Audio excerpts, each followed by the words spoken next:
So this has been a long requested video, but I'm happy to say today we have the full LTX-2 installation and tutorial guide. This video is meant to be your complete, no stupid questions field guide to getting one of the best open source video models available up and running on your machine. To that, if you happen to be an open source wizard, to be honest, this video is not aimed at you, but I do encourage you to give it a watch, and if you have any additional tips and tricks, please let the newer folks know in the comments. For everyone else who is either just getting started or has struggled with installing open source video models, well, this is the video for you. On that note, let's go get local.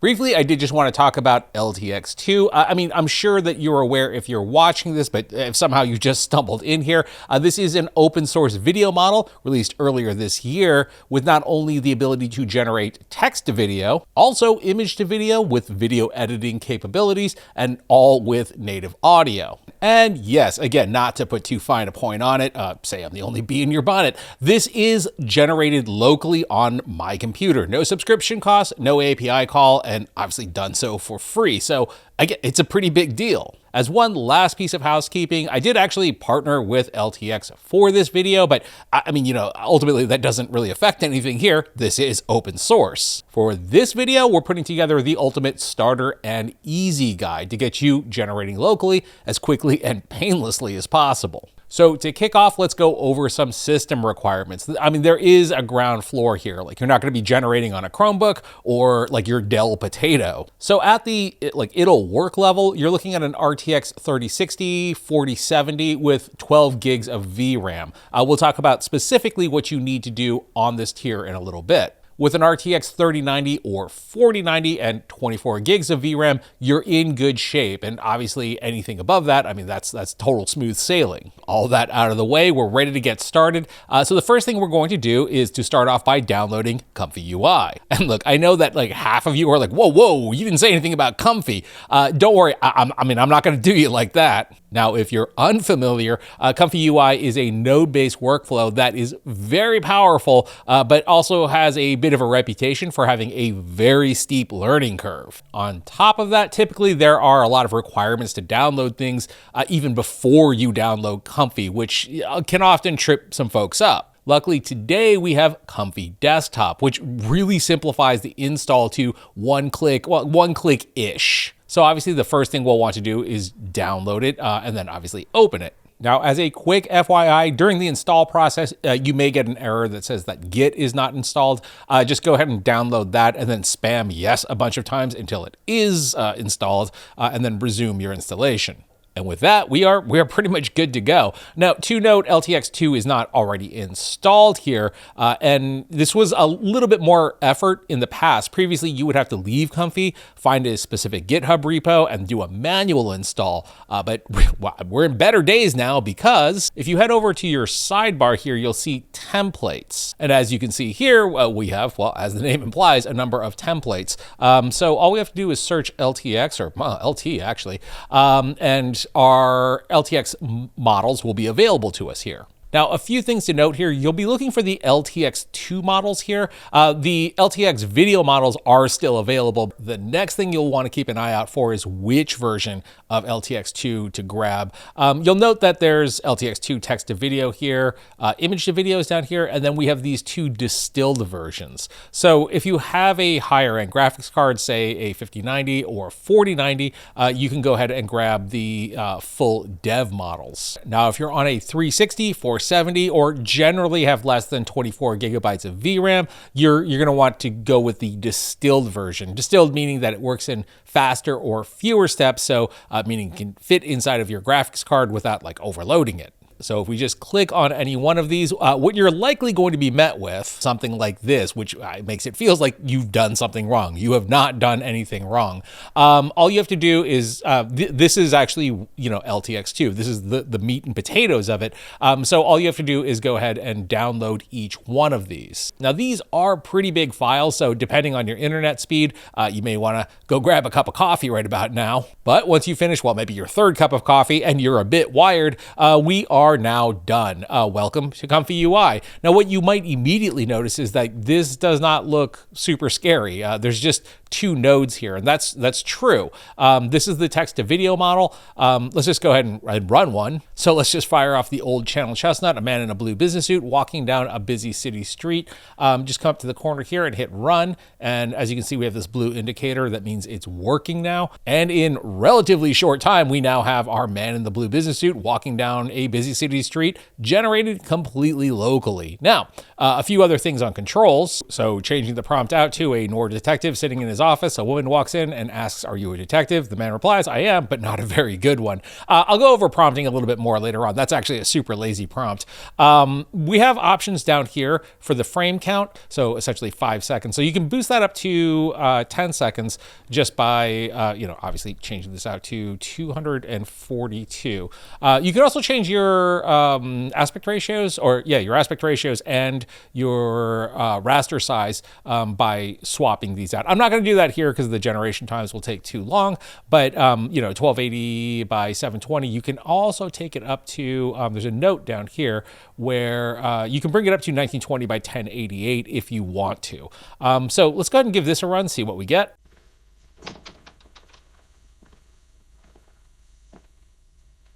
Are you a detective?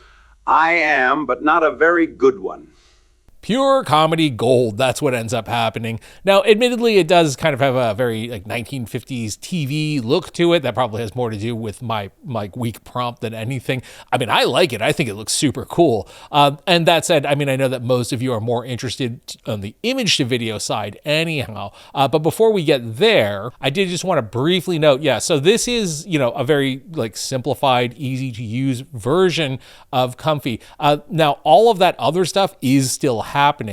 If you go into the subgraph here, so if you hit this button here, this enter subgraph, that opens up this entire workflow. So this is actually what is happening, behind the scenes, essentially. You can kind of think of this as there's a concert on stage and then there's the whole backstage area. This is the whole backstage area. We do have control over this as well. I just know that this is the thing that most people find super overwhelming.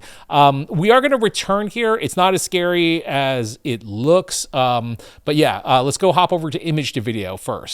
So for image to video, we simply return back to our templates again, and you can click into image to video. Now, to note, if it's your first time running image to video, you do have to download a few things. It's the same process that we ran through with image to video, but I believe there's actually a lot less that you actually have to download. So again, we're met with sort of a pretty simple simplified version, I should say. We have the ability to load our image here, our text to video, essentially our prompt, and then our output video here. So let's go ahead and give it a shot. So here, all we have to do is load in a picture using this button. In this case, I ended up using an image of a flamethrower girl that we had used in a previous video. The only thing you really need to do is fill in your text prompt over here. As we can see, I did change the frame count up to 242 frames so 10 seconds again. And then you hit run, as I have already done, and we'll see what we get. I hired that detective. It's true, he isn't very good at his job. So locally generated flamethrower girl clip with audio. Prompt-wise, since I did mention that I would go over that, follows pretty much like standard prompt protocol, I guess. Prompt protocol. Begin with, describing your shot type, your character a bit, what they're doing, expressions, that sort of thing.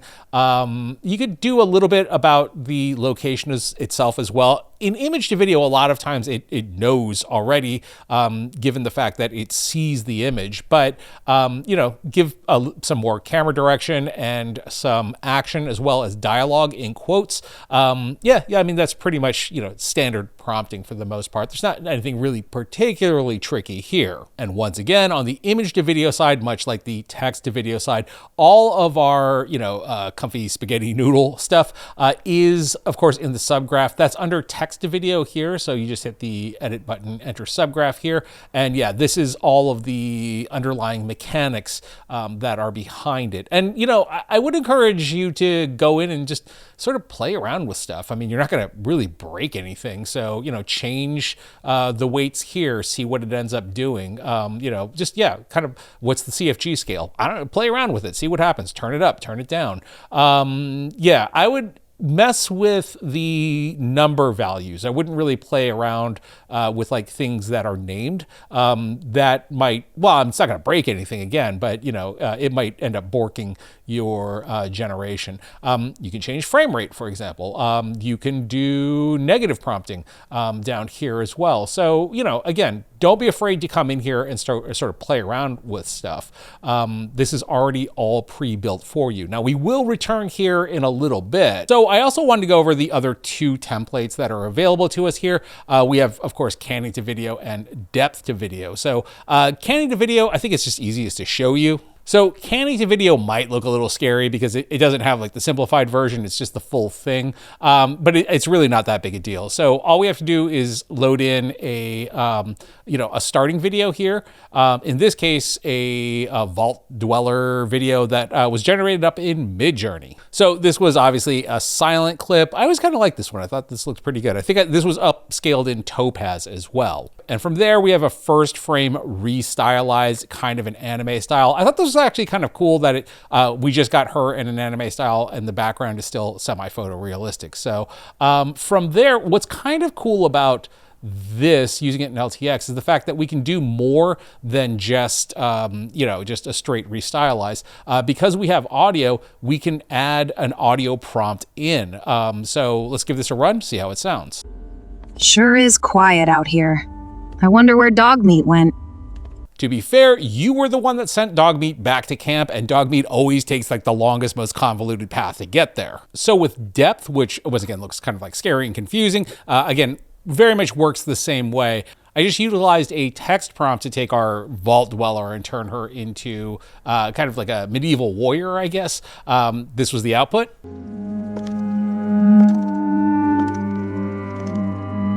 So you can see we retain the same motion and camera, but all of the details have now changed. So moving over to something that's a little more advanced, not anything that's really too difficult, but is going to open up a lot of doors for you. We're back to image to video here. I have this image of a young scallion, a little bit on the depressed side, sitting outside of, some kind of bar, like tavern-y kind of thing. So running this text prompt, we end up with this. If I drink enough rum, I'll grow up to be a pirate. Bit of an off-color joke? Sure, but 2 points to that. One, it's the 1800s. I don't even know if there was drinking ages back then. And two, I do think that this showcases kind of the importance of running local models, as, some of the platforms might take issue with that generation, and thus you would have gotten some pushback. One thing I want to point out is there's a bit of an issue there with the bottle and his lips. We're going to address that in a little bit, but again, I just want to re-stress, this was generated locally, so it did not cost me any credits. So now if you want a little more control on that output, well, we have the option to do so utilizing LoRAs, or low-ranking adapters. Now, there are thousands of LoRAs that do thousands of different things. Everything from camera control to, changing the entire aesthetic of your output. Luckily for us, LTX has put together a bit of a starter pack for us. So I'll have a link to these down below. They do have some motion LoRAs that include dolly in, dolly out, left, right, jib up, jib down, and static camera. So if you go to any one of these, let's say it's going to be, let's do the dolly in, for example, that will take you out to Hugging Face. Simply come down to Files and Versions. And down here, this Save Tensors file, that's the one that we want. So if we right click on this and save as, what you'll want to do is find your models folder, a subfolder called LoRAs. You just drop it in there, save it, and then you're pretty much good to go. Head back to Comfy and come over to your models tab and just make sure that you refresh this. So that basically pings that folder again and makes sure that the LoRAs are now loaded in here. So returning back to our pirate in training, in order to utilize the LoRA, we will have to kick over to the subgraph, or like the scary part. It's really not that bad. So here you'll find our LoRAs up at the top. They will be bypassed. So this is, all part of the nodes. Essentially, as they come up, they run through the LoRAs. Currently, of course, they are ignoring them. So in order to unignore them, all we have to do is Command B on these, or alternatively, you can right click and remove bypass.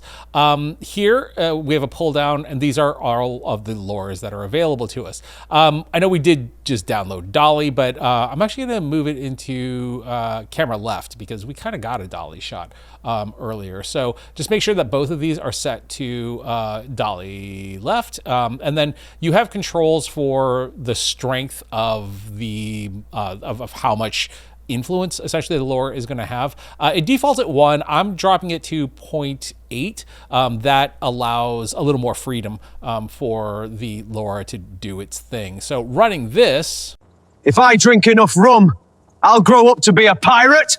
well, to be honest, I actually kind of screwed that one up because I did a Dolly left, not an orbit left, and then it ended up creating an entirely new character. So let's try that one more time. So we will swap this out to Dolly in, run this.